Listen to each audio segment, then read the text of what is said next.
Hello sa lahat, magandang araw. For today's video ay magluluto ulit ako ng kamote Q.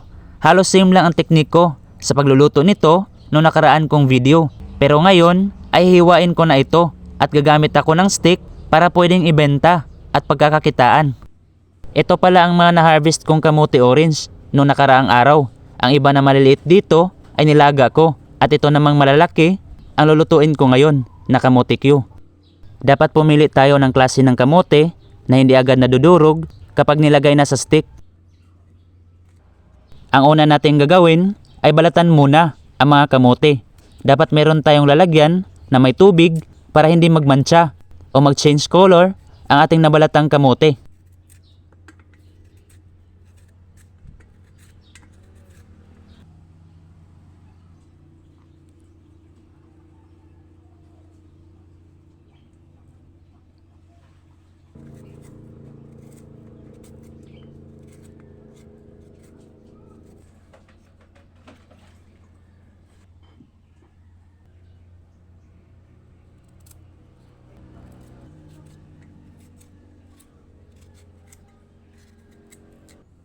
Naglagay ako ng tubig dito sa lalagyan para sa mga hiniwang kamote.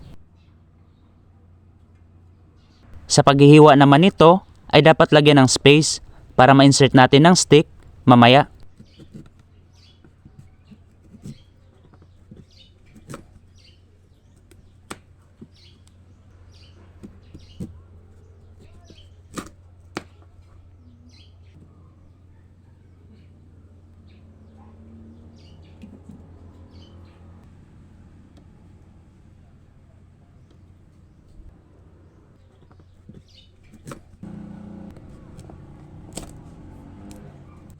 So ito na lahat ang mga hiniwa kong kamote orange. Sa pagluluto naman nito ay kailangan painitin muna ang kawali saka maglagay ng mantika. Bali 1 cup lang ginamit ko dito.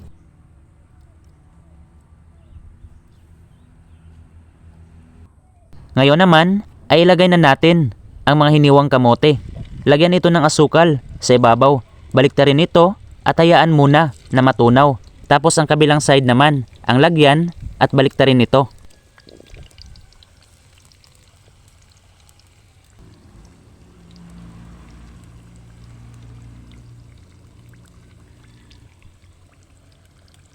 Ang dahilan pala kung bakit buo-buo ang asukal sa ating kamote Q ay dahil sobra sa mantika at hindi uminit ito ng husto.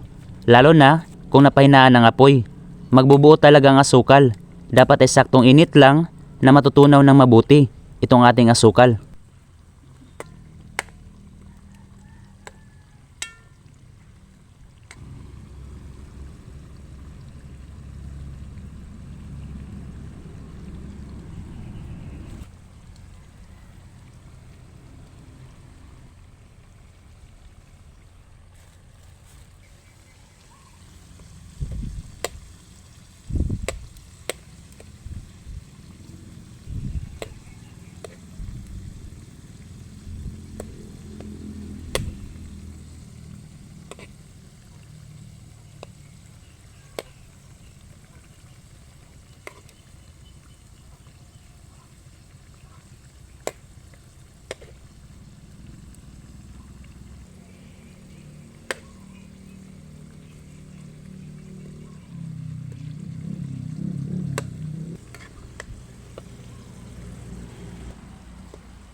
Ito na guys, nag-umpisa ng matunaw ng husto ang asukal.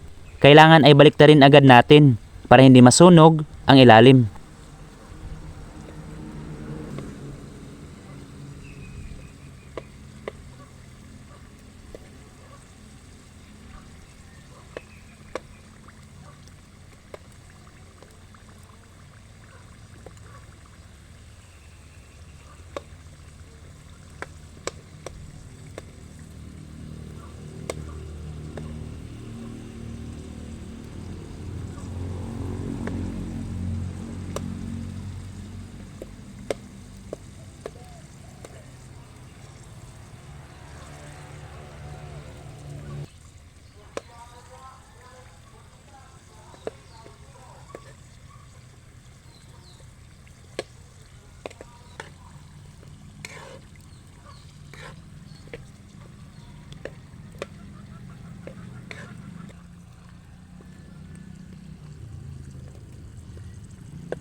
Ganito dapat na kulay ang kailangan natin na i-achieve para kapit na kapit ang asukal at magiging masarap ang ating kamote Q.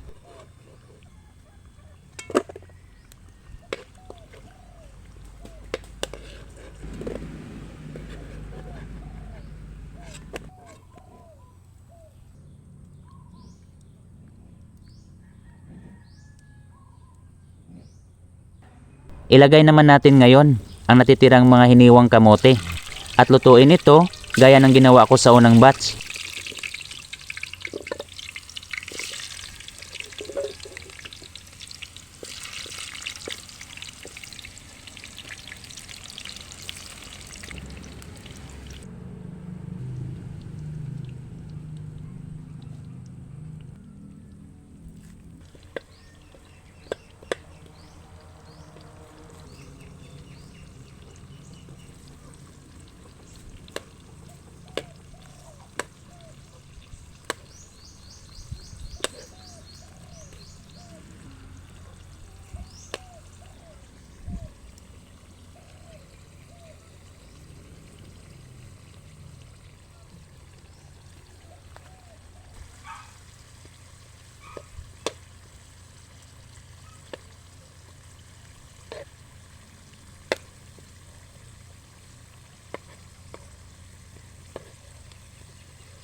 So ayan, luto na. Maganda ang kulay nito.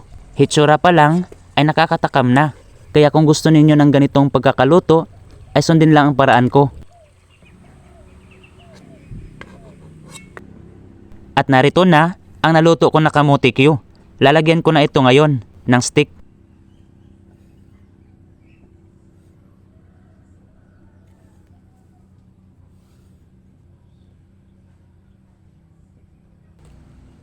Naglagay lang ako dito ng 4 na piraso sa stick at yung hiniwa sa dulo ayun ang nilagay ko sa huli. Pwede ninyo itong maibenta ng 10 pesos.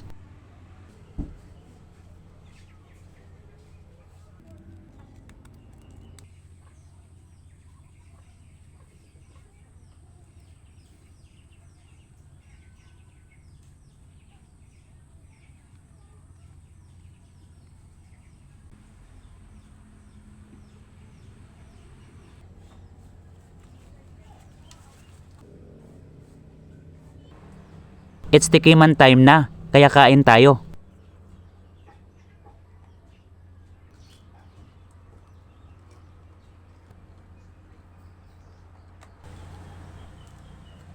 Iba talaga ang sarap guys kapag natunaw ng husto ang asukal at kapit ito sa ating kamote.